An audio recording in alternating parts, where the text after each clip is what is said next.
Ooh, that was sweaty. I thought we were going to lose that game, to be honest with you, Jake. Wait, really? I did. Wow. I'm not going to say I thought we were going to lose the game, but I had to think about it there for a second. You have to remember, I felt like I almost had PTSD of what happened earlier with some of those Devin Williams close jobs, and obviously it ended up working out. But we'll start off with Clarke Schmidt, who obviously goes 6 full 7 Ks of shutout ball. Aaron Judge, the guy that I said just yesterday was putting on a campaign I don't think I've ever seen anybody hit in regular season ball the way he is. Hits his 25th homer. We had hits from 7 of the 9 Yankees bats today. Overall, clean defensive game up until the 9th. It was pretty ugly there. 6-0 entering the final half of the game. You're probably thinking this was an easy win. You'd be wrong in that assumption. Devin Williams had to come in, and Jake, you and I were just talking about it. He had to be good. His airbender was working tonight, and our Yanks ultimately win 6-3. That's the good news. And for some more good news, Luke Weaver seems to be tracking ahead of schedule from that strain of his hamstring. We need his presence desperately, Jake. I think that is obvious. Even regardless of what Devin Williams is doing, Luke Weaver said pregame he felt, and I quote, great after throwing a bullpen session today in Kansas City. It was his second bullpen of his rehab. Said he felt nothing in the hamstring, and a little bit of good news here. This is really the last bit of good news I've got, and it's actually regarding Ben Rice, and Aaron Boone's finally coming out and giving us something about what's going on. Maybe he's introducing the idea of starting him at catcher, which is interesting, Jake. We sort of talked about it yesterday. Austin Wells is hitting, so now suddenly it's just creating this whole tidal wave, but ultimately it sounds like he's open-minded to putting him at a position with Giancarlo looming. And last but not least, we do have the bad news, and that is Jazz Chisholm Jr., yet again banged up. Oswald Peraza entered the game at third base in the bottom of the 5th. Jazz was seen stretching his legs, according to eyewitnesses, standing at third base at the top of the inning. But they're calling it a strained left groin. Jake, you actually told me, I didn't know this, that Aaron Boone said that he's not worried about it. But Jazz is banged up often. It feels like this happened in Miami. This has been happening so far in pinstripes. We don't want to call it a problem just yet, but it seems like we've got a trend going on. But I want to make sure, by the way, guys, if you're new here, please make sure you subscribe to the channel and like the video. It helps us out a ton. But Jake, let's start with Clarke Schmidt, because I want to talk about this game in totality first, and he had the biggest part of this win today. What did you see? Because it feels like one day it's like, hey, he's great.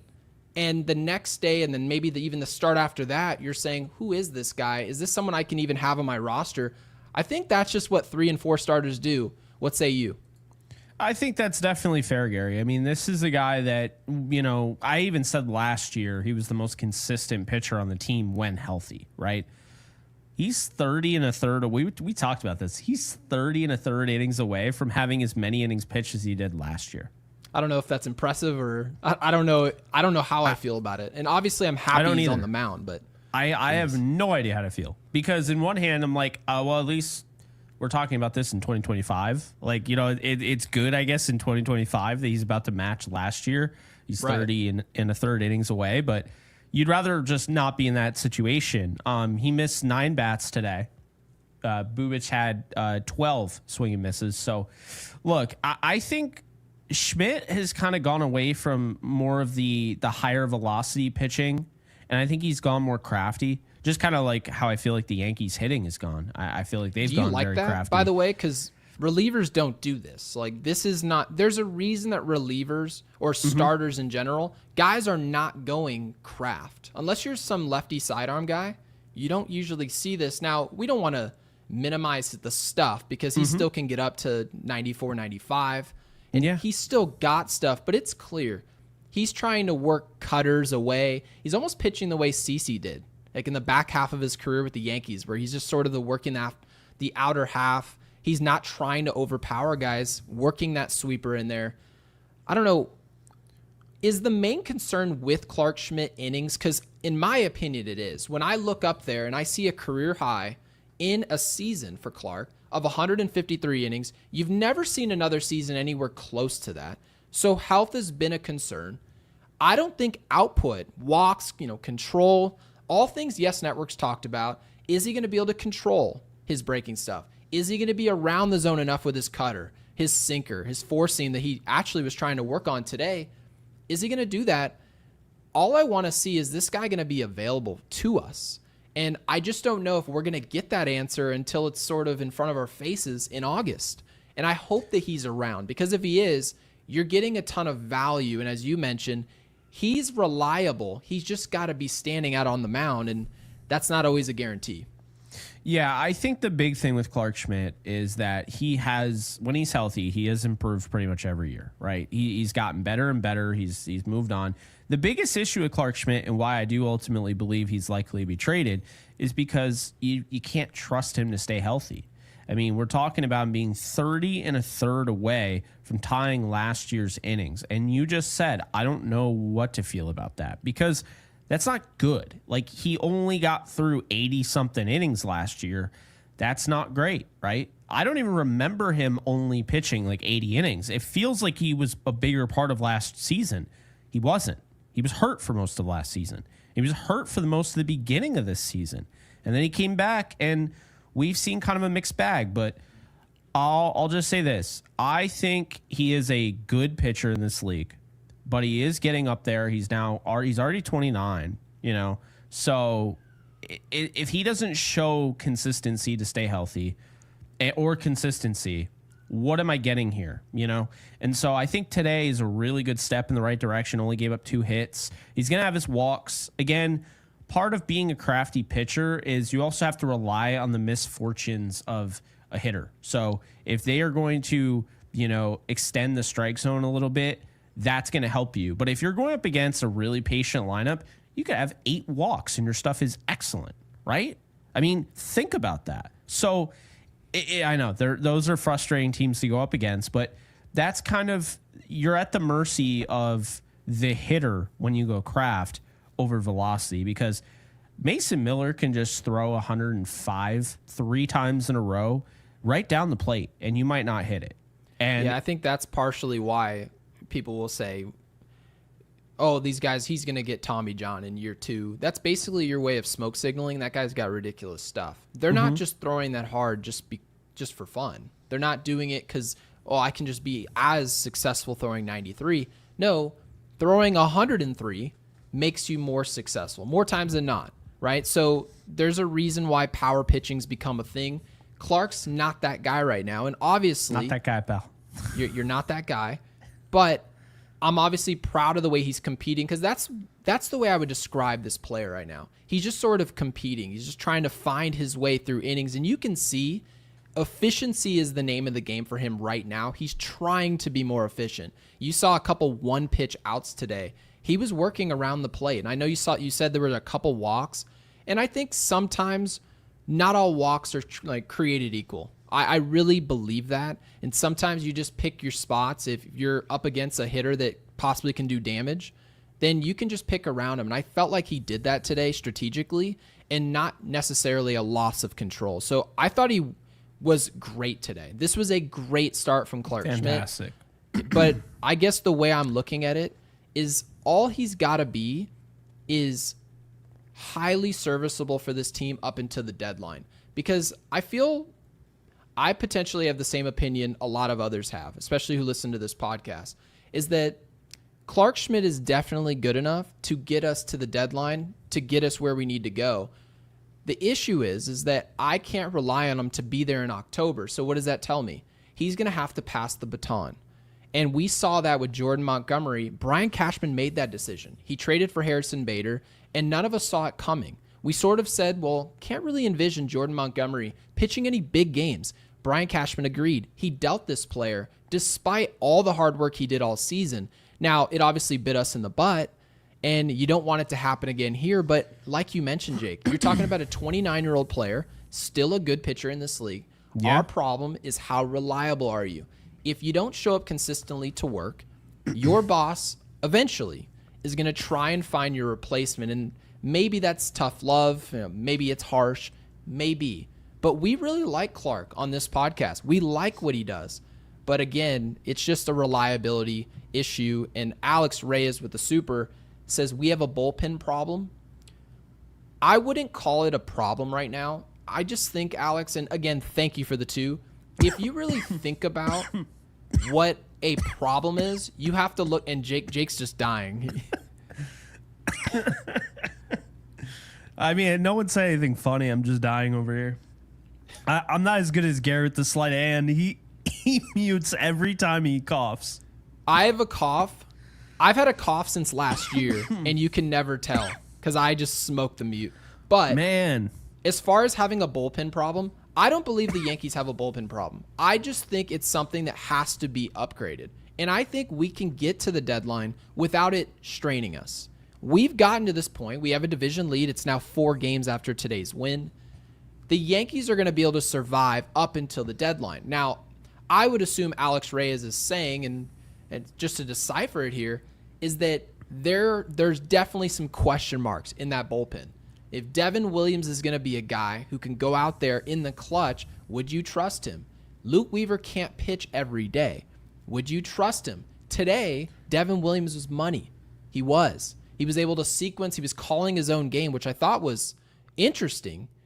Given what we've got going on behind the plate and all the work, all the pitchers have been talking about with the type of games our catchers call, for Devin Williams to get out there and say, no, I'm going to call my own game and I'm going to execute, it says something major. So I would agree with you. The Yankees probably need 1, maybe 2 bullpen arms. They're not going to be Mason Miller. They're not going to be anything sexy. It's probably going to be a guy with an ERA of 5.90 and his baseball savant page is lit up red. Matt Blake's going to try and figure out how to fix him. He'll fix one of the 2 guys, and that guy will be in our inner circle. Is it enough? We're going to find out. Yeah, I do think they have a bullpen problem. I do. But I don't think this game showcased that. I think Mark Leiter Jr. just had an off day. He's been really good. I think the ERA cracks me up. He has a 4 ERA, and I would take him over just about anybody in this bullpen. Yeah, you really like Mark. You do. I do. He comes in there, and he's always put in a bad situation, and he doesn't give up runs, right? And then you have, because the idea of ERA is just it's a flawed stat for relievers, like incredibly flawed. Tim Hill can come in with the bases loaded, give up all 3 runs. He's only responsible for the double he just gave up. Next pitch, he's popping out, gets out of the inning. He didn't give up a run. He didn't. He did, but according to ERA, that goes to the previous pitcher. I don't like that. Yeah. By the way, how many games do we have up until the deadline? Because the deadline is July 30th, correct? Yeah. So I'm not even going to try and figure that out. Okay. So, I mean, we roughly have a month and a half of baseball. So when people mention, and let's say 30 Alex Reyes, games. About 30 games. So, Alex, we really appreciate the super. And again, I would agree. The Yankees have they have some questions that need answering. They just do. But we have to be honest. Can this offense survive, right? Whether it be through starting pitching and getting more length out of that group. Can they survive? Can this offense go out there and score enough runs where we can sort of minimize this issue for the next 30 games? If we can do that, I don't think it's a problem. Where it will be a problem, and I will admit 100% on this show, if we go past the deadline and we make one addition and it's some guy who's got an ERA of 5.40 and they tell me about his savant page, I would raise some questions. I would raise a red flag. I would be worried. And you've mentioned, Jake, you actually mentioned last show, this bullpen is an issue. Yeah, they don't necessarily have a bunch of guys that you can rely on, but we have to remember the task at hand. The first task is winning this division. Do we desperately need more arms in the next 30 days, 35 days in order to win that division? I don't think we do. I think they can overcome it. Where it becomes a problem, you go past that deadline, you're not going to survive through an October run with this exact group. Maybe the main core can stay the same or similar, but they're absolutely, and I'm seeing ahead on some other supers that we're going to get to with Mark about needing multiple arms. This is projecting of what we need to actually win something that matters. But for the task at hand, what we need to do right now, I don't think we need more. I think we've got enough with this group. And if you look around baseball, any other team that you mention, highly flawed. Either they're banged up, they don't have a bullpen, they don't have starters. something's wrong with all these teams in baseball. So I think the Yankees are a lot better than what maybe people thought they were. And I'm happy to say that. Yeah, I would have liked to see today. I would have liked to see Fernando Cruz get another inning. He only pitched two and a third. But, I thought Hedrick looked fine. I just what's actually kind of funny? They had Ottavino twice, and he looked good. And then they got rid of him, and he's not on a team, and I don't really understand that. And I don't understand the whole Winan situation where guy has an ERA of a 0.33, 0.23? I mean, it's super low. I know I just said ERA is not a big deal, but when it's that low, it is. Because the job technically is run prevention. You can't have a minuscule ERA and then be described as a bad pitcher or not highly serviceable. You are. Maybe you don't miss enough bats. Like we talked about this with Holmes last year. We said, his ERA is low, but our infield defense, right? There's some context there. Our infield defense isn't good. This isn't opportunistic for us at all. Okay, great. Our infield defense this year, massively improved. Our defense in general, massively improved. So if you put a guy out there with a low ERA, I think it has a bigger impact on the Yankees this year. So yeah, definitely some questions to be answered. But I want to get to the rest of this game as well, not just Clarke. Obviously, what Aaron Judge did, what you saw out of Cody Bellinger today. I mean, the hits were going around today, and I think this series actually presented a problem to the 2024 Yankees. If last year's Yankees matched up with this Kansas City team that you saw, and you're seeing some really good left-handed pitching, the Yankees couldn't hit this group worth a lick. The Yankees couldn't grind in at bat outside of Soto and Judge worth a lick. They just couldn't. But you watch this group, they were working at bats, quality at bats, and the at bat that stood out to me actually resulted in a flyout from Cody Bellinger. We're up 5-0, and Cody's out there having an 11 pitch at bat, just grinding away, filing off pitch after pitch after pitch. That's the identity that you have to have. If you're going to be a championship team, you need to consistently put up championship at bats.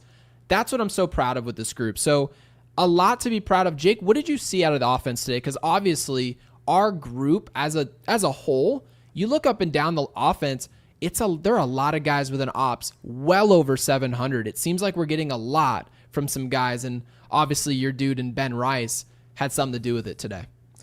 Yeah, I think the key for the Yankees offense as of late has been runners in scoring position and the way they've been able to hit. Once again, 3 for 8. The other day, I think they had 6 for whatever. I mean, they've been so good in that spot as of late. They got a triple out of Bellinger today. They got a double out of Volpe. Really, really nice, solid piece of hitting to help us get our total bases. Nice. I was just about to bring that up. I was going to text you and I forgot. Did we hit on everything? We only had 2, remember? Because we were like, not sure how today is going to go.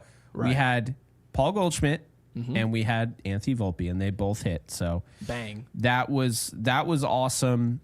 But no, it goes back to that, where your ability to hit with runners in scoring position is going to ultimately dictate how good of an offense you are. Because yeah, you can hit home runs all day, but eventually the well dries up. You're not going to hit a home run every single day. You're not going to have a bunch of home runs every single day. So you have to find other ways to win baseball games. And that's what the Yankees have been doing. We've seen a lot of opposite hitting.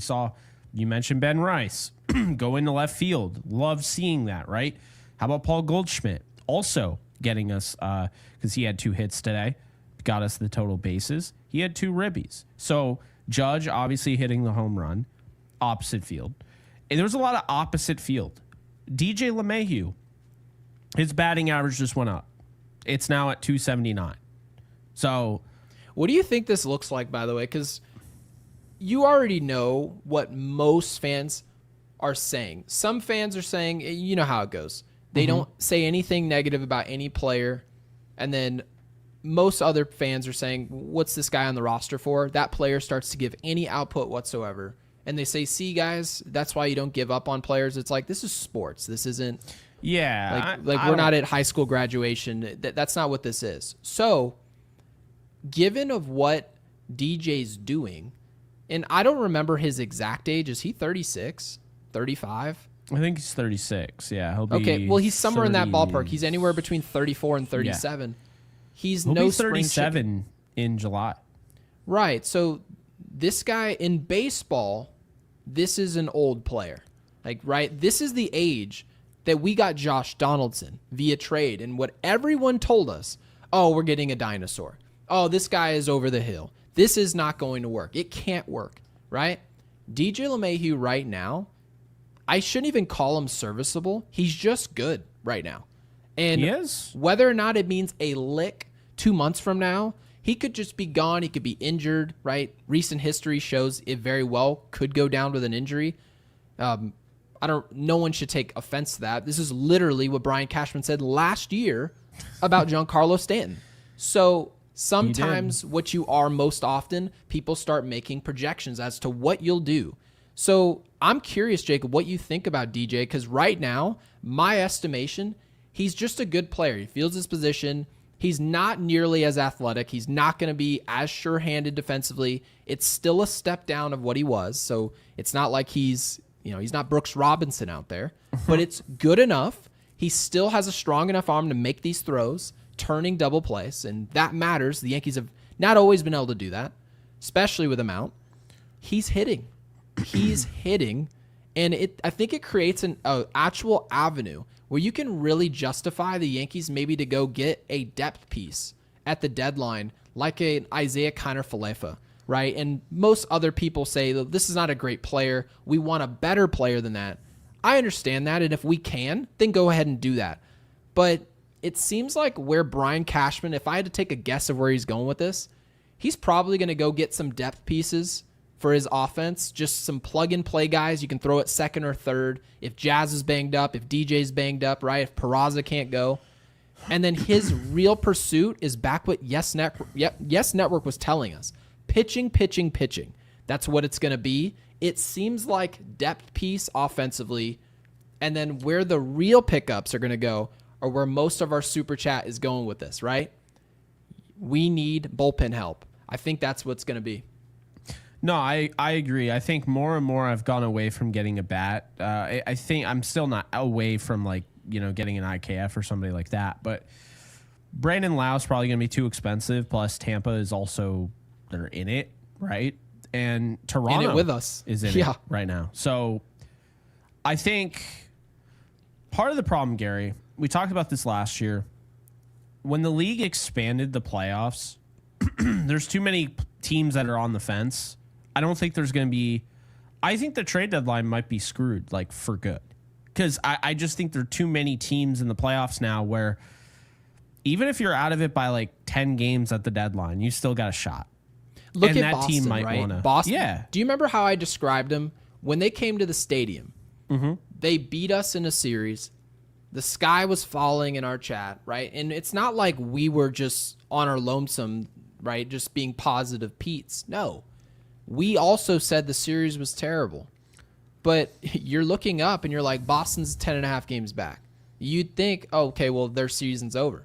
Well, look at the wild card. They can go on a 5 or 6 game win streak. It might not matter a lick because we're still winning. But they just sneak their way into an AL wild card. And I'm not saying it's unfair or anything like that. But it does create a problem that a lot of the contenders who have ways for their teams to get better, right? You look at the Dodgers, Kopech just got healthy. They're not good at all at closer. They probably want to go out there and be aggressive for any reliever they can find that they can rely on. Same thing with the Padres, right? The Padres desperately need a left fielder. They've been calling Boston on Duran, all these different players. Maybe they can bring in another bullpen arm, another starter. Their starters haven't been great. But Jake, to your point, when 15 teams think that they possibly can go on a little short-term run and make the wild card, it makes it very difficult on the job of Brian Cashman and all these other GMs. So I hear everybody in the chat saying we need this, we need that, we need this. But this, that, and that have to be available. And it's probably coming from teams that are giving up. Well, not many teams are. No, you're absolutely right. And so, really what it comes down to is you're probably going to be looking bottom of the barrel. And That isn't always a bad thing. As we've seen, it has worked out well in the past. Doesn't always work out well. Don't get me wrong, but it can work out. I think an IKF move would probably be all they really need. Getting another bat where they feel good about. They still have other guys that we probably will never see called up, like a Jesus Rodriguez. I mean, he could be hitting 400 and they're not going to call him up. So, to be fair, that'd be the 4 catchers, right? Like, because, now Ben Rice, they're talking about liking his catching ability. But, Gary, I don't think they're going to get, like, some big name at the deadline, bat-wise. Pitching, that's a different story. Like I said, I still think it's possible. But hitting, no. I think IKF, I don't know if it would happen, but Moncada is still a guy to look at. And I got to be honest with you. I've seen a lot of it. We talked about it. The Luis Robert stuff is horrendous. If they get him, I'll be furious. It doesn't make any sense. You text me with this, and I never saw it on X, and then I saw it this morning. Actually, I saw this. You brought it to my attention yesterday. Mm-hmm. And sure enough, I saw someone post this, and I'm sitting there thinking to myself, in what world did the Yankees need another outfielder? In what world? It doesn't make sense to me.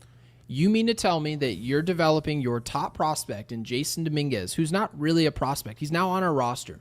He plays left field. He didn't even Aaron play Judge, today. the best player in the sport, plays right field. That's done, right? Yeah. It's set in stone. Cody Bellinger, who, by the way, is playing great baseball for the past 2 to 3 weeks. He's one of our better overall players, probably our second best overall asset on our offense. He's going to play every day unless you're giving him a day off. Where does Robert fit in any of this equation? How does that make sense? I know you're going to get him probably for nothing because he's playing horrible this year. But you know what he did last year? He was horrible. He was not good. So you can talk all day long about potential of different guys, and when you trade for them, you like to believe you can fix them and they'll do something different for you than what they did for this other team. We did this with DJ LeMahieu, right? He was great for Colorado. He kind of fell down a hill, and we said we can fix his launch angle. Sure enough, he comes to New York, wins a batting title. He was electric. Awesome. But to trade for a player in a position where you've just got a surplus of talent and you don't really know where to put guys, why would you trade for another guy at the position and then just act like that's a solution? I don't get it. This is his savant. I'm not like overly blown away by it.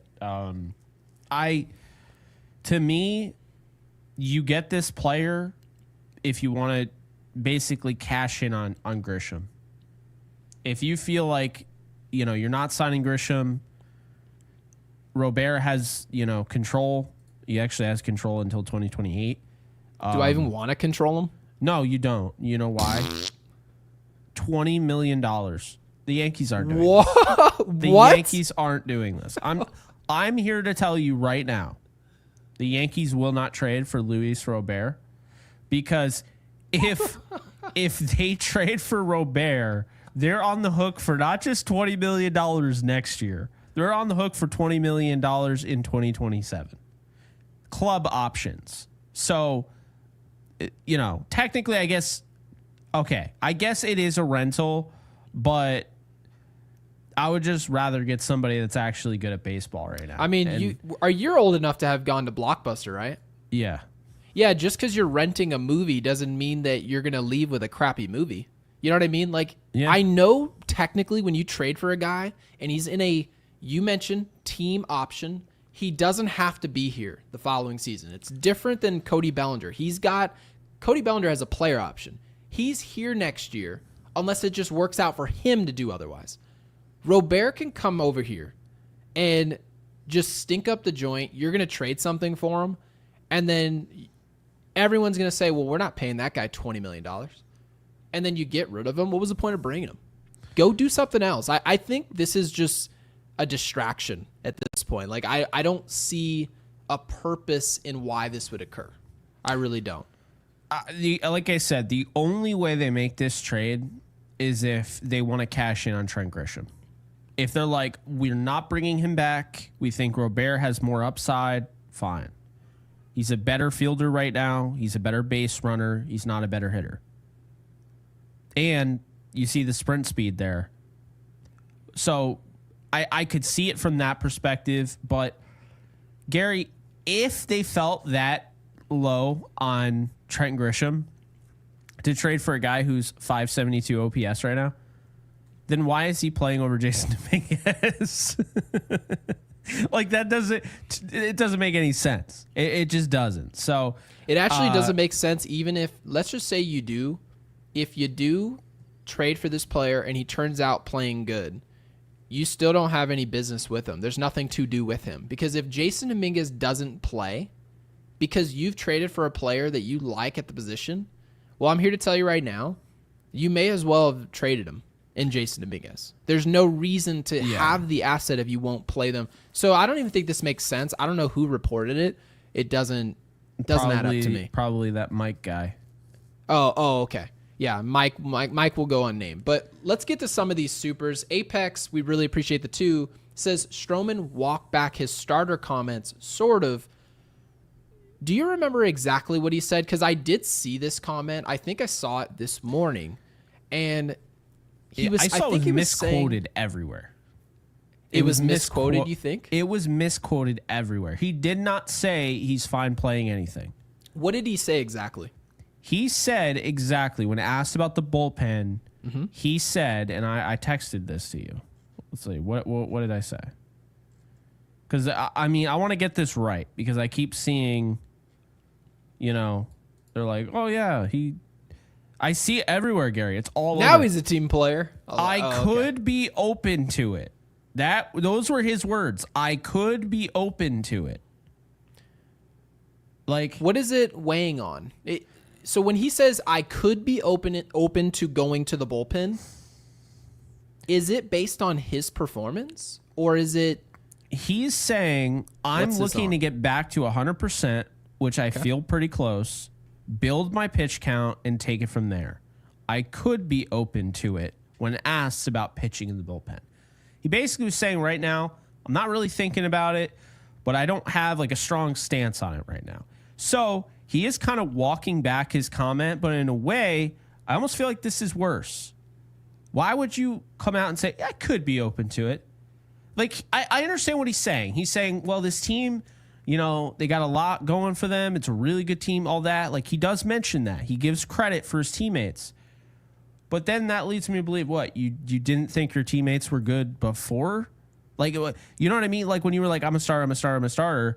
Well, now it's like the problem here is that you have a player who is vastly overpaid at $18 million, for the season, who is basically saying, yeah, I could be open to it. That doesn't mean he's going to do it. That's kind of like, yeah, I might, like, if Aaron Boone tells you you're going in the bullpen, or we're DFAing you.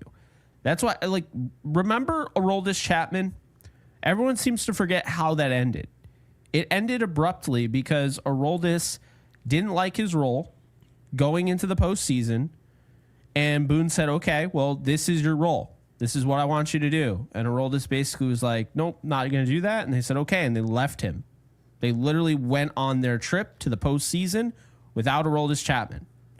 That's what happened. When you don't perform well, in what world do you have any say in what someone's going to tell you you're doing at your workplace? If you're not good at your job, brought that up.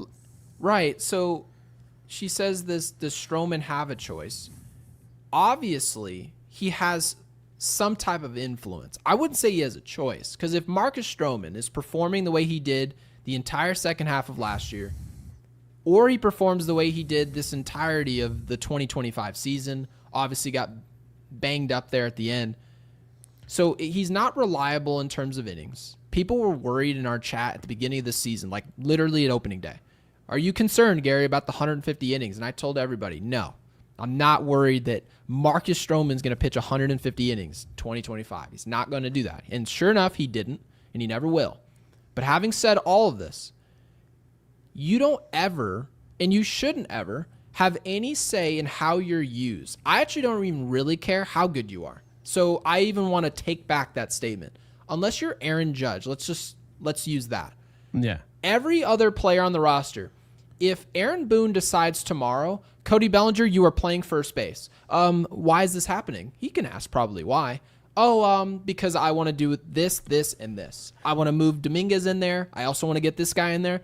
This is an explanation. I'm not actually answering to you. I'm just doing you a courtesy. Do what I tell you to do.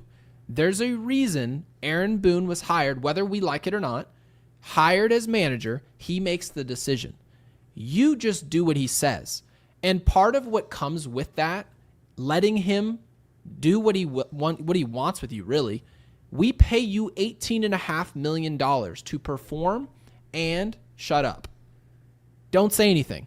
Just do what we tell you to do. If you're going to pitch coming into the game in the 4th inning because we're getting blown out, we need you to pitch as long as you can. We've decided that there's value in you doing that for us.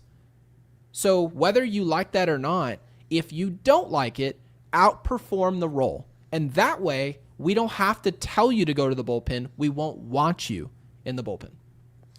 Yeah, I don't know. I'm kind of over him, but I will say he did pitch well today.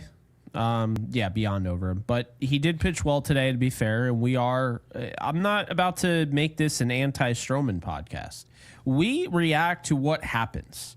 If Marcus Strowman came out and said, you know what, I'll do whatever Boone wants, and he struggled, I would not be nearly as hard on him. I'm telling you that right now. Or if he pitched well, Jake, if all of a sudden Marcus Strowman went to the bullpen, came into the game in the 5th, dominated the 5th to the 9th in a blowout, and I said, well, I actually liked what I saw. You know, obviously Boone is saying that. He looked sharp. He looked this. He looked that. You can say all that all you want.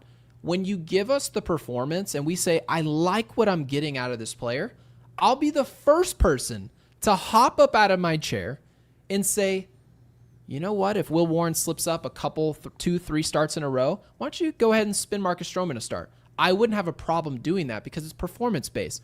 And people continue to just beat the drum that it's personal. We don't hate Marcus Strowman.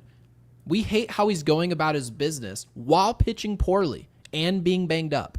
So I feel we're being fair, in my opinion. Yeah. So in an effort of being more fair, he threw 3 1/3 innings pitched today, 1 hit. He gave up a run, 2 walks, 4 strikeouts. Okay. I would say that's pretty good. Your first time back.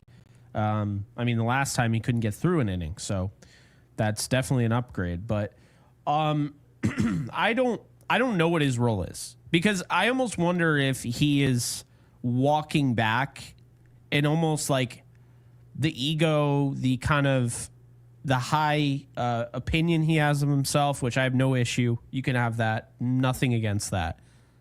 I don't think it allows him to fully grasp, like, oh yeah, they're building me up as a starter in case they need me, but that does not mean that they're going to use me as a starter. They're going to use me as a bullpen pitcher. Like, I'm sure he already knows the game plan, Strowman. I'm sure he already knows what they want to do. You know what I would have loved to hear out of his mouth? And mind you, he's not a puppet. He doesn't have to listen to what it is we're telling him to say. But I would have loved him to say and show confidence while also showing I can adapt. I want to be a starter. I came up as a starter. I hope I can become a starter.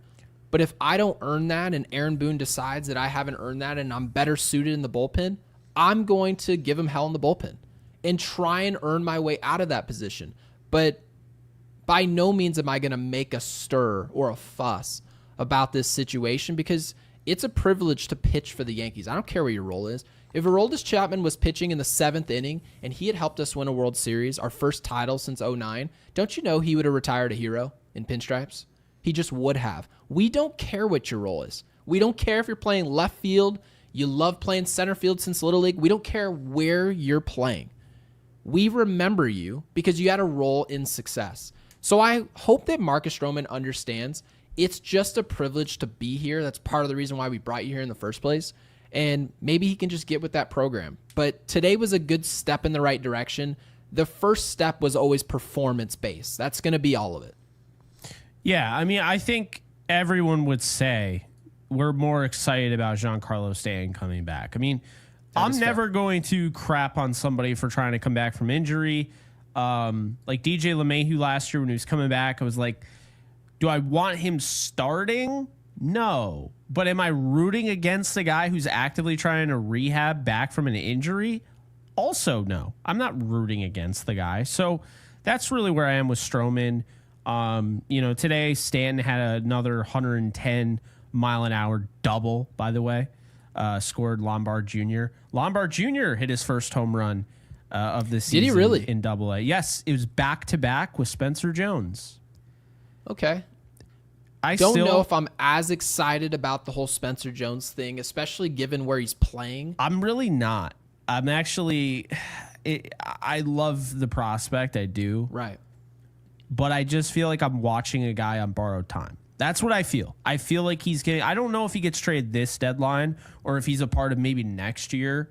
But, yeah, I feel like when I watch Lombard Jr., he is going to play for the Yankees. And I feel like when I watch Spencer Jones, he is in a trade package, probably at the top of it. I don't think he's untouchable. I don't. I see that in the comment section. I don't think anybody's untouchable. I don't think Lombard Jr. is untouchable. I know they're very high on him, but if the right opportunity presented itself, I don't think anybody in their farm system is untouchable. And you know why? Because, Gary, I think for the first time in a while, the Yankees are on the right track here. They've cleaned house of the old. They've put in the new. They're using analytics the right way.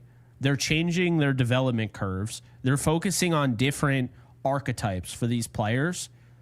And we're starting to see a better farm. It's not the Dodgers, right?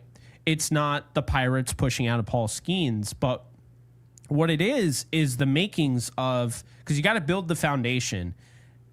The first step to solving any problem is realizing there is one. And the Yankees took it upon themselves over the last 5 years to realize we're not doing this right. We're not. We're the Yankees, so our prospects are rated very high, always are, and we pay the Yankee tax because of it. But in reality, our prospects don't match up what they're supposed to be. And Gary, I've actually been I've been reading a lot of articles on this about how the Yankees kind of like retooled their farm system from their faculty and staff to the type of guys they go after. We saw kind of a different approach this year. It's kind of funny because they're talking about bringing Marcus Strowman back, who's kind of like this 5'9", slight of, doesn't have a lot of pounds on him, right?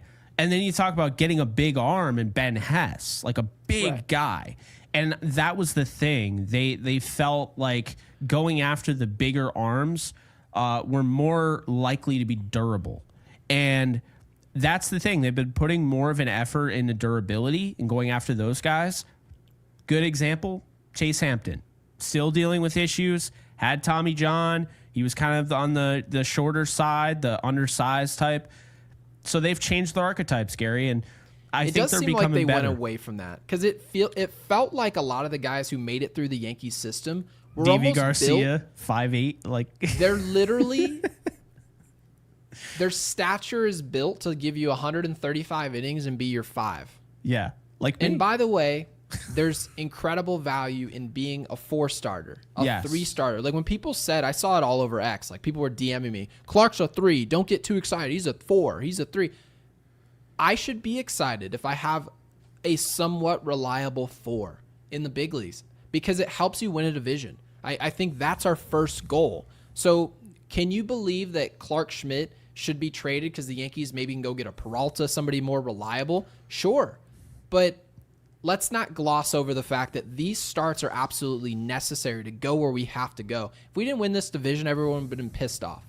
Everybody would be talking about Juan Soto, what we'd lost. They would want to talk about Kyle Tucker early and just look into the future and just sulk. Oh, my God. Can you imagine? It would be the Kyle Tucker show if they lost. It would be division. the Kyle Tucker show. Imagine if we were 4 games back right now in the AL East. A lot of people predicted, and I was one of them, we were actually talking about whether or not the Yankees would win 88 to 90 games, right? Whether they would eclipse 88 wins. I went with 92, so far, pretty sure. Right?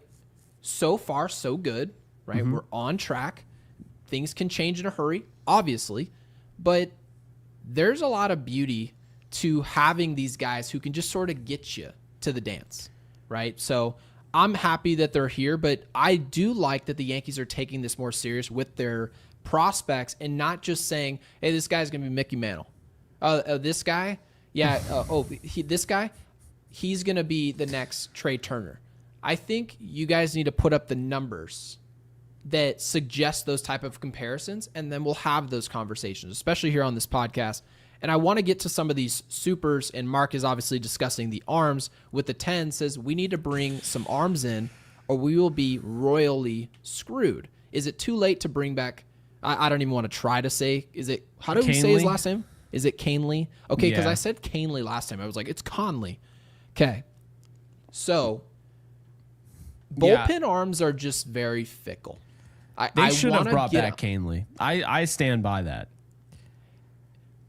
Okay. I wanted him back. I also have a soft spot for him. He's from my area. But all jokes aside, I think he's been really efficient. And I think he's got a pitch that he can throw 30 times, no one can hit. So wouldn't you say, though, that relievers are pretty fickle in that 2 years in a row they can give you positive output, and maybe 1 year they have a down year? They've got a name to them, right? And we talked about the closer that the Dodgers signed. They gave him big money, by the way. His name eludes me every time. He's the lefty. I mean, you could make the argument Tommy Kahnle is one of the best relievers they've had in years. I'm not kidding you. We've had a lot of good ones, actually. But think about this. Since 2022, okay?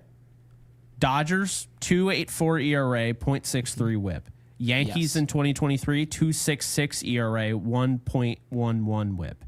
2.11 ERA with the Yankees in 2024, 1.15 whip. And now this year with the Tigers, he's having his best year of his career, 1.24 ERA, 0.76 whip. The guy doesn't walk a ton. He's actually, I think he's their closer right now. Mm-hmm. They should have brought back Tommy Kahnle. I stand by that. I thought they should have. Why do you think they didn't, by the way? I think they chose Tim Hill over him.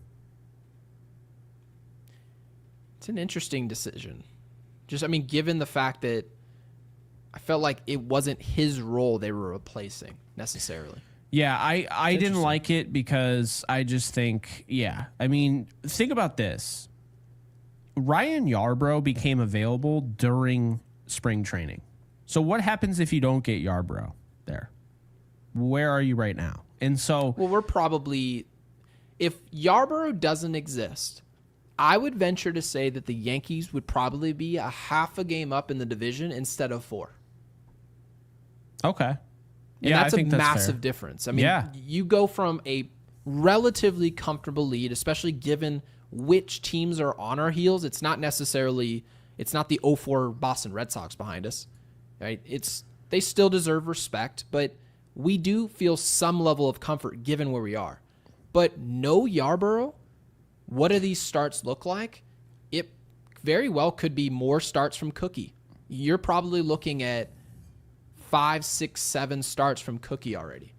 That would be a major difference. So, and Mark with the super with the 5 says trading King, Brittons, and Higgy for Grisham was a great move by Brian Cashman. The man saved 3 doubles single-handedly today. The defense was great out there. Let's show his defense some love. So, Mark, again, thank you for the 5 and supporting this channel. I completely agree. The defense, I've mentioned over the course of the season, analytics say it, my eyeballs were sort of telling me the defense has been sort of average, but on a day-to-day basis, when you make an impact on a game, we should talk about it. So I thought he was impactful today with the glove. Didn't have to be electric offensively. When you can do that on that end of the field, it changes the game. So happy to say Yankees outfielders are helping win games. Yeah. No, Grisham has not had a great year defensively. Today was big for him. And actually, he's been pretty good as of late. It is funny to watch a guy who probably plays the most lackadaisical center field you'll ever see. And then when it actually matters, dude is diving like he's Harrison Bader. It's wild. I'm not sure what the umpire was looking at today, by the way. I just think he's a total ignoramus. The fact that was twice, and it didn't even look that close. There was one of them that was not even close. But, yeah. To end the inning, he dives for the ball. Now, mind you, the broadcast, they didn't catch it in time. They never do. But he dives and catches this ball. And I'm sitting there thinking, oh, this is going to be pretty embarrassing. The umpire he seems sure of himself. This ball's down. This is a knock. And Grisham just starts jogging in. I'm thinking someone's going to look really bad right here. And sure enough, it was the umpire. It was not close. So, yeah, completely agree, Mark. The defense today from Grisham, you mentioned it, Jake. It's the most lackadaisical viewing experience you'll ever watch. I don't know if I can name you one player in the history of this sport, the last 25 years, that played center as cool, calm, and collected as Trent Grisham. I don't think I've ever seen it. When he messes up, too, it's like he still... It looks... Wait, you know what it looks like? Do you remember the play you started sending me all the time of Aaron Hicks down the left field line where he just puts his head down, wanted to disappear? It was one of the worst plays in Yankees history. No. That is the worst play in the history of sports. I've never seen that in my life. Can you imagine, right? Think about this. You're an Eagles fan. Yes. They just won the Super Bowl. Let's say the beginning of the game, because by the way, the game wasn't over. It's not like they just lost. That would have been justifiable. Like, okay, like, it's ridiculous. It looks ridiculous, but the game's over, whatever. The beginning of the game, Saquon Barkley fumbles on the first play, right? Sure. Say that happens. And instead of him going to go down and get it, he just goes, like, he's depressed. I don't understand why he just put his head down. I didn't get it. He was obviously depressed. It was just like a response. He was sad. He was genuinely sad. He literally was like, "Oh." Yeah, there's a job to do. You can't do that. I can see it in Little League, certainly. Like, right, you miss a ground ball, you just like lay on the ground, start crying or playing with the dirt. You're a multi-millionaire playing professional sports for a living. This is your job. There was no way, no explanation whatsoever. I never liked Aaron Hicks ever. Thought the move to sign him was stupid. I didn't think his season was that great. And that moment, any chance of me ever appreciating him was gone. It was like that one, you know how you see all the time, like on social media, like girls have like the ick list. It's like, oh, if he does this, I'm no longer attracted to him. That's all I needed to see. I saw that and I was like, all right, I'm done with Aaron Hicks. I just felt like you watched that singular play. You probably had wished it was the first play of his Yankees career, so you just knew to quit on him right away. Exactly. I had the same thing. Joey Gallo had I already could not stand that move, as it's very well documented on this show. And Joey Gallo had a pitch that was like, whoop. It was like one of those, it was a horribly thrown hanging curveball. Mm-hmm. And I'm like, this guy, I've been told, just crushes hanging curveballs. Like, so I'm thinking, okay, this is going in the short porch. He just watched it go right down the plate. And he took his helmet off. And he went, wow. That's what he did. And after that, I was like, I hate this guy. I want him off. I don't want him wearing pinstripes ever again. Yeah, I think watching Joey Gallo, there was pretty easy indication. If you just sort of watched every day, not highlights, because you just look up and say he's 0 for 4. Like, you don't really know what it looked like. When you were watching Joey Gallo, it was pretty obvious. Like 3 to 4 weeks into it. Oh, the bases were loaded too. So you just took a hanging breaking ball. I've never seen that ever. It didn't look aggressive at any point in his tenure. Like, I think he hit that sky high fly ball home run to the short porch. And then everyone's like, this is his Yankee moment. I was like, you're right. It's literally a singular moment in Yankees history for Joey Gallo. He's literally never going to have anything bigger than that. It was hysterical. God. So let's get to Matthew's super chat here with the 10. Matthew, we really appreciate it. Thank you for the 10. Says the Yankees, this is some good news. The Yankees are tied for the best winning percentage, most wins against teams above 500. It doesn't feel like it. He's absolutely right. It doesn't. That's an impressive stat. So first and foremost, let's not sugarcoat it. This is a good thing. When you show you can beat above 500 baseball teams, it matters because you're exclusively going to play those teams in October. And the last thing we want anyone to say is that we beat up on all the bad teams. You play Colorado, we beat up on them, right? You go play the Marlins, you beat up on them. But when you see the Padres, Dodgers, Red Sox, and it's still, the jury's still out. The season, there's a ton of baseball, 3.5 months to be played. But Matthew brings up a great point here. It doesn't feel this way, I would agree, because of who we lost to. Not necessarily teams above 500. It's the fact that we played the Dodgers, lost 2 of 3, right? We still beat San Diego in a series. That matters, guys. It just does. So I'm glad Matthew brings this up. If the Yankees can take care of business, they still have another baseball game against Kansas City. If they can take care of business in this Boston series, they're going to take off. I'm telling you guys. Oh, they need to get over this mental hump. And there is one. Regardless of what we all think about this Boston roster, they bring up Anthony, right? Roman Anthony. They've got some momentum. If they go in and punch Boston in the mouth, it's going to unleash this team and almost in a way unlock them. Yeah, Roman Anthony has the greatest nickname ever. They're calling him the Roman Empire. Like, just one person is the Roman Empire. That is the great. You can't beat that, right? But no, I agree. I will say this, though. They do feel like one of, if not the best. When I watch them, now that this offense is clicking the way it is, I think they are the best team in baseball. Like, again, are the Dodgers probably like the favorite? Yes. They match up better than the Yankees, but I think the Yankees win more often than not against every team in the league if they played them in every series. You know, both the Dodgers and the Yankees would win more series, but I think head-to-head the Dodgers are better. These are the two best teams in baseball. I stand by it. I don't think it's going to change. It could, but I do want to go to Golden Spation because Golden Spation was like, y'all skipped over my super. Oh, we skipped you. Sorry, Gary has a tendency to do this, so I try to put it back up because, like, he'll be like, "Oh yeah, like it's been on. We've been talking for 20 minutes, to be fair," and then he'll just go on to the next one and be like, "Yeah, we didn't even answer that." I probably did have it on the screen for a bit there. Yeah. So Austin Wells changes pants. Well, okay, they're the same pants. He's just not wearing high socks anymore. Oh well, neither is DJ. DJ LeMahieu is no longer rocking the high socks for the first time in like 5 years.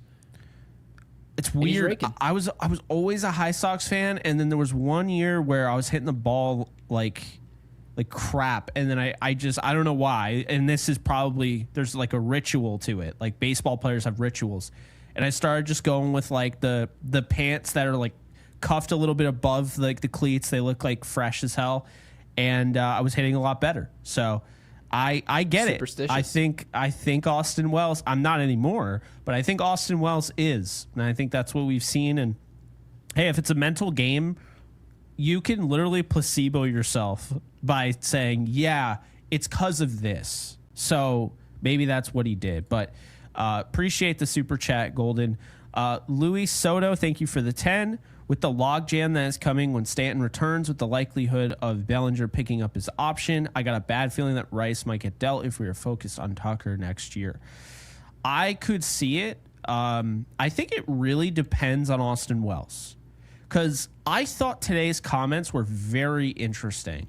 If you were not following the broadcast, they said Aaron Boone was really impressed with Ben Rice's ability as a catcher. Like that, and they wanted to continue that. They wanted to build upon that. So, to me, I think Austin Wells this year, it's funny, I think he's the top 5 catcher in baseball right now. Statistically, that's proven. But I think he's playing for his future. I do. Because I think if Ben Rice, ends up having a better year than him, and then you find out he could play catcher and say, okay, he can't throw anybody out, but neither can Austin Wells. And now you're talking about, as we've mentioned, the thing that makes Austin Wells different than everybody is the framing. And when you take away the framing next year, because 2026 is going to have the ABS system, it sounds like, there you go. Like now he's not going to be as valuable. And to be fair, we don't know exactly what that entails. Is the ABS system going to be straight up robo-umps, or is it going to be this every time? No, it's probably going to be the challenge system. I think so too, but how many challenges are you going to get? I mean, it's similar. I think it's going to be exactly what it was in the minor leagues. I think you're probably going to get like 3 to 4.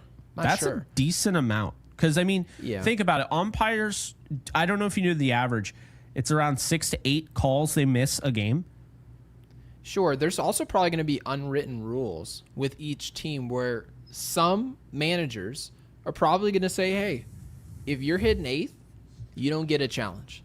All of those challenges are going to be saved for Aaron Judge. They're going to be saved for the Cody Bellinger, the Paul Goldschmidt at bats in the 8th and 9th inning. And I think that would be justified. So there's going to be some strategy here with this new system. Teamwork really matters in that sense because, like, you nailed it. Like, you know how pissed I would be, and nothing against Peraza. I like Peraza, but I was gonna use Peraza. I literally, if he was like, if Oswald Peraza does this, and it's like, and the Yankees have no more challenges in Game 7 of the World Series. That's how, like, they would be talking about it. It'd be like Peraza just used the challenge, and now going up to the top of the order, there's no more challenge. Not saying that Peraza would be starting in the World Series, but you get my point. The point is a player who has no business stealing the last challenge from the best hitter on the planet is not taking it. Could you? No. Could you imagine if a pinch runner from the previous, he's now batting, and he does it, and then you don't have it for, like, say, a Giancarlo Stanton or an Aaron Judge or a Bellinger or something? Dude.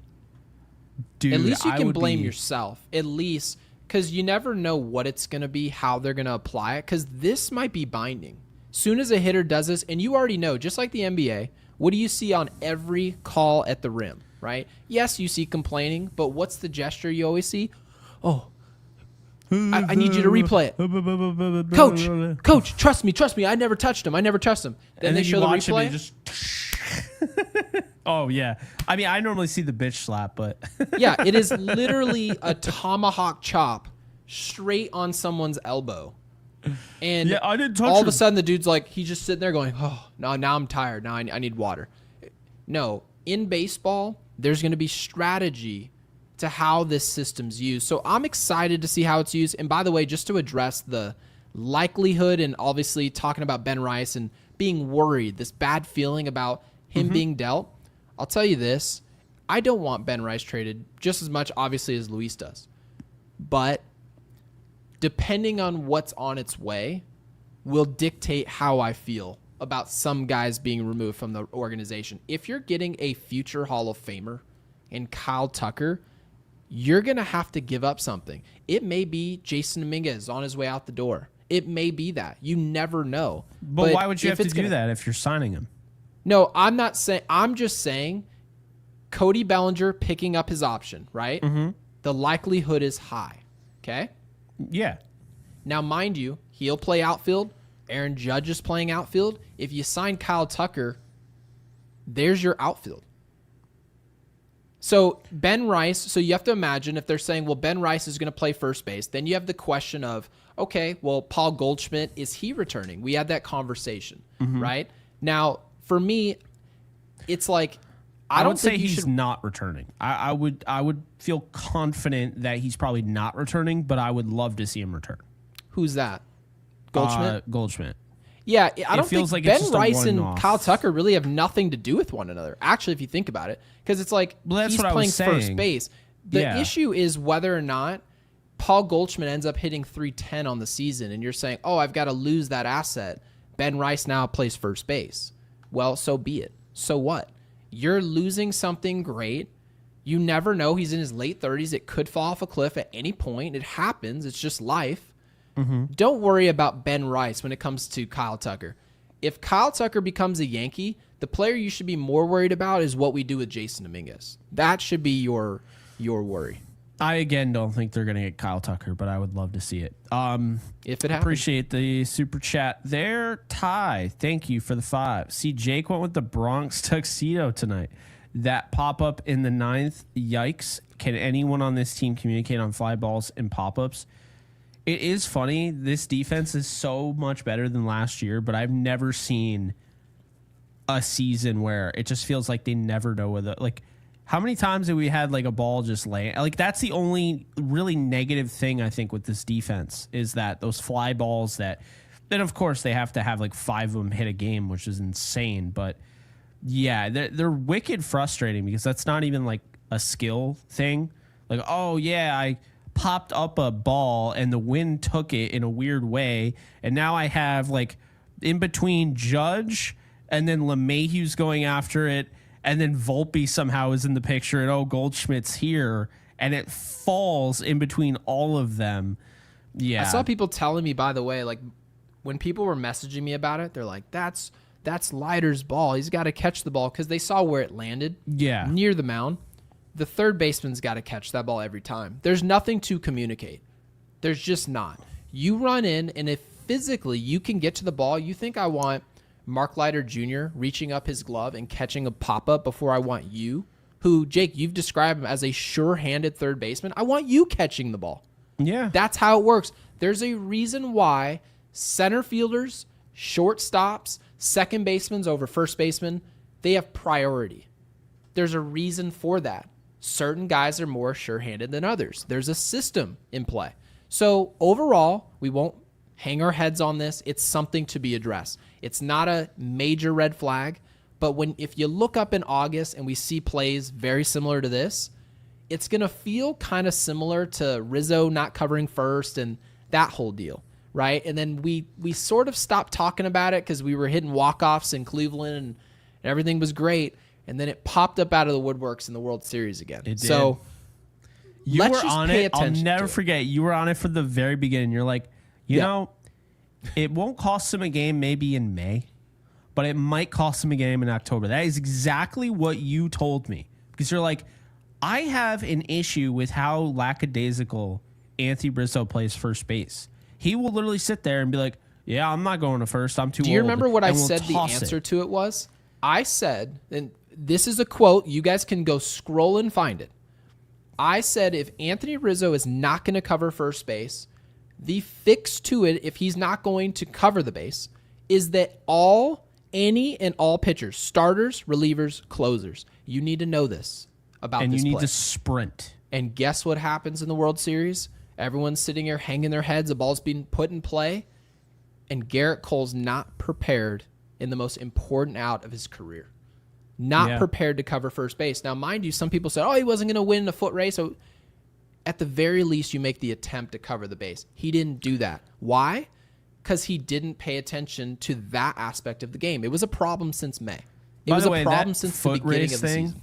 I always laugh at because people do not realize how much quicker it is to go from diamond to first base than it is to go all the way down the line.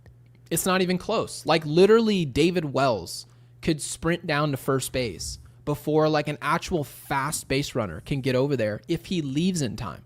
But if you hesitate, which Garrett Cole did, by the time he was going to make the decision to go, he wasn't going to make it. That's what happened. So I guess long story short, I want to get to our new member at Apex, and then I'll kind of hop back up. Apex, welcome aboard. Appreciate you, Apex. Now a member at Yankees Unloaded. Apex, we really appreciate that. A lot of Thank you super for doing chats that. from Apex, so we Yes. do appreciate them. Luis Soto went with Rock Reggio on this super chat. Appreciate you, Luis.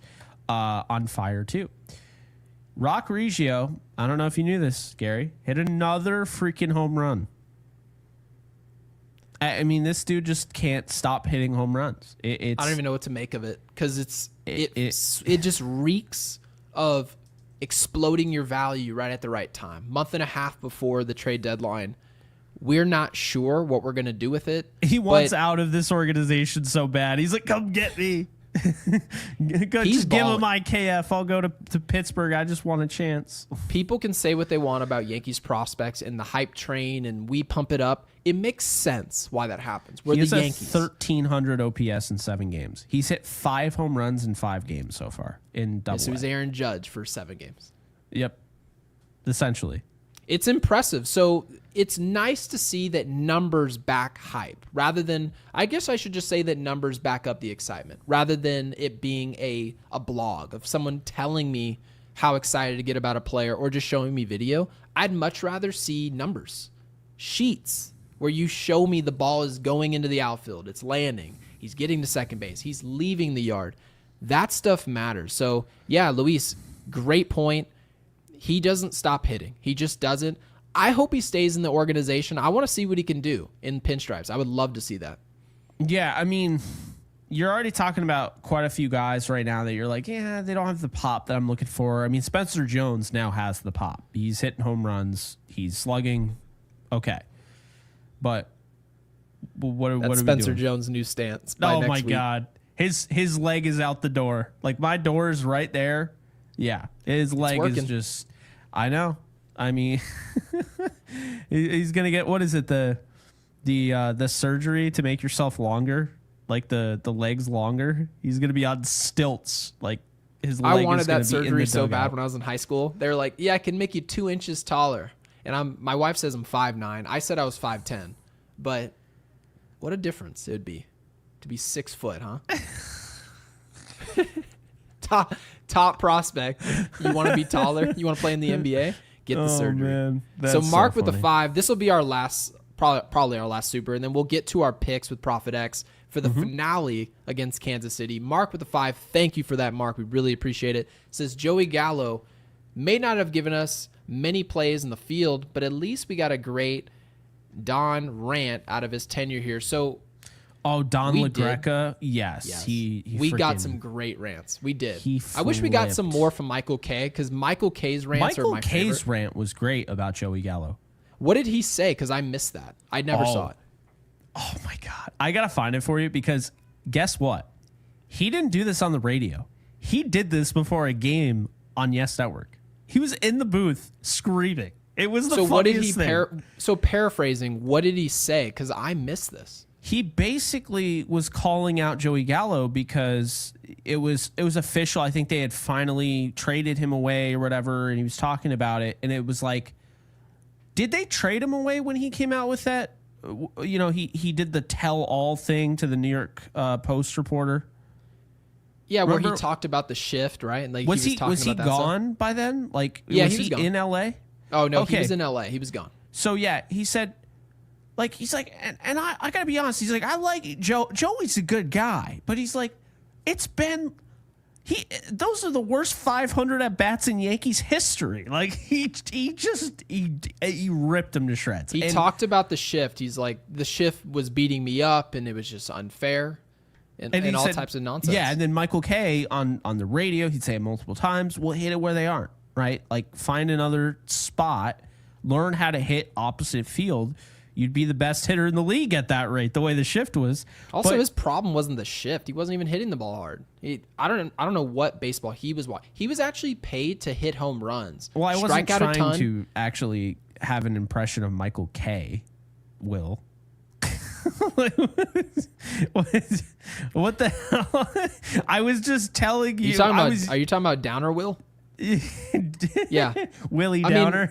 Yeah, I mean, but let's be realistic though. Who gives a rip about a shift? If you hit the ball out of the ballpark, there's nowhere to stand. They don't let the right fielder play in the upper deck. You were paid to hit home runs, strike out a ton, but you hit home runs, so we'll let that slide. We don't care. And then play good defense. He played mediocre defense. He made ridiculous decisions on the base pass. He still struck out a ton. We expected that. The home runs didn't happen. So essentially, he was like a rug pull. I was going to be wasn't going to use that terminology, but it was really bad. To Michael K's point, it was horrible. It was a bad watch. You know, I'm sorry. It was really bad. Joey Gallo didn't actually get me, but Joey Gallo was a meme coin that scammed a bunch of people, rugged them, and I didn't get in on it. I never once bought into the Joey Gallo hype. I said it over and over again. It's not like anybody that the Texas Rangers got is still killing it to this day. Ezekiel Duran looked really good at one point. Josh Otto, I think his name was. There was another guy there. But still, Joey Gallo, that was such a terrible, terrible trade. But the point being is that, actually, don't even remember what the point was. I don't even remember how we got into Joey Gallo, but the super got us. So Mark, we appreciate you bringing us down that rabbit hole. Oh, man, I feel like talking about Joey Gallo is just like you need therapy after even talking about him. So let's get to our picks. I had a workout. Let's just get to our picks tomorrow. Who's pitching tomorrow for us? Let's start there. Yes. So let me pull this up here. I just pulled it up. Will Warren. Okay. Will Warren versus Seth Lugo. It was supposed to be Cole Reagans, who actually has really good success the last time I checked against the Yankees. But he's out. He's on the IL now. So it is Seth Lugo. So the Yankees get him. They got him last year. I don't know if you recall. I do not recall how that went. I remember, I think they did well against Lugo in one game, and then they got dominated in another. Because you and I kept talking, like, Lugo is insane. I don't remember, but I will tell you just a little snippet here. Mm-hmm. Other than Aaron Judge and Grisham has a very small sample size, The Yankees have hit Seth Lugo well. They just have. And you see a lot of ops around 900, 1,000, 1,600, 1,000. They saw him this year. Right. The Yankees should feel pretty confident going in there and trying to essentially destruct this series with Kansas City. This is on the road. This is a big series for the Yankees. This is a nice little statement. What's up? So it's like every other. He gave up 4 runs the first time he faced the Yankees on Kansas City. And then the next time he gave up 0 runs and had 10 strikeouts. What did he do last time? Tell me last time he gave up 4 runs. Okay. So now it's going to be the inverse. He's going to have 0 runs and 10 strikeouts again. That's how the pattern is. I can already see it. All right, so what's our prediction for tomorrow? Because obviously Will Warren's ERA now is 5.34. It's not nearly as high as probably a lot of people thought it would be. But that also is opportunity. And sure enough, that's what I'm looking at here. 4.5 strikeouts here for Will Warren, the over-under. I'm taking the over. I love Will Warren. And by the way, Clarke Schmidt has been having a hard time striking guys out. And today he was able to punch a lot of guys out. Yes, Kansas City in a rubber match is not going to be patient at the plate. They are now staring below 500 in the face. So I think tomorrow we're going to get free swinging Kansas City. I think Will Warren takes advantage of that. I'll say over 4.5 strikeouts. I'm not going to touch Seth Lugo's. I'm not going to touch the innings. I'm just going to go with Will Warren. And then we'll do our old reliable total bases here. I'm taking DJ LeMahieu. LeMahieu. He's hot. He's got great numbers. His ops is almost 900 against Lugo. Yeah. I'm rolling with DJ. And you have to imagine Jason Dominguez will play tomorrow. So I'll take J-Dom. I mean, this feels like somewhat of a rebound. He's been held down here for the last few weeks. He hasn't been great. I think we're going to see something tomorrow. I really do. I am going to, the Kansas City killer, Austin Wells, he has a home run against Lugo. But you want to go Wells and I am Wells gonna and go, DJ? No, I'm gonna stick with who I've been going with here. I'm gonna go with Paul Goldschmidt again.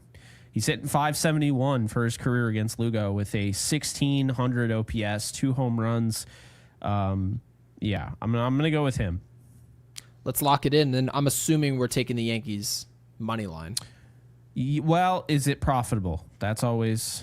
Let's take a peek. You can't do something that's not profitable on Profit X. It's just. I feel like it would be, right? Like Lugo against Warren, it would make sense that it would be. Yeah, minus 140. That's probably going to be a lot worse tomorrow. Let's go ahead and slam that. Let's do it. I'm going to put it in right now. So we got. And do you know, by the way, what you want them to put in the comments? What was our prompt, by the way? I forgot how we got here.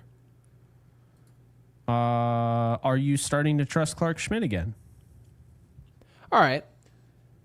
In the comment section, in the video afterwards, drop in, do you trust Clarke Schmidt, or is Clarke Schmidt a Band-Aid that is to be replaced by a better starter at the deadline? Let us know your thoughts.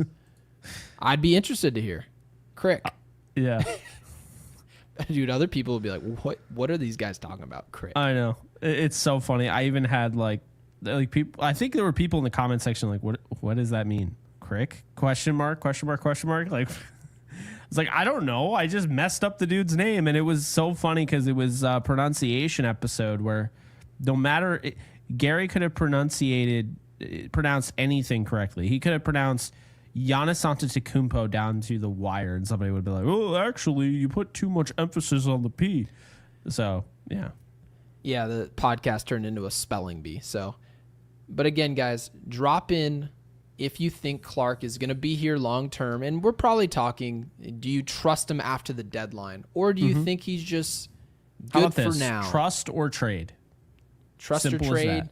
Maybe you put in a name in there. You don't have to. But anyway, like this video.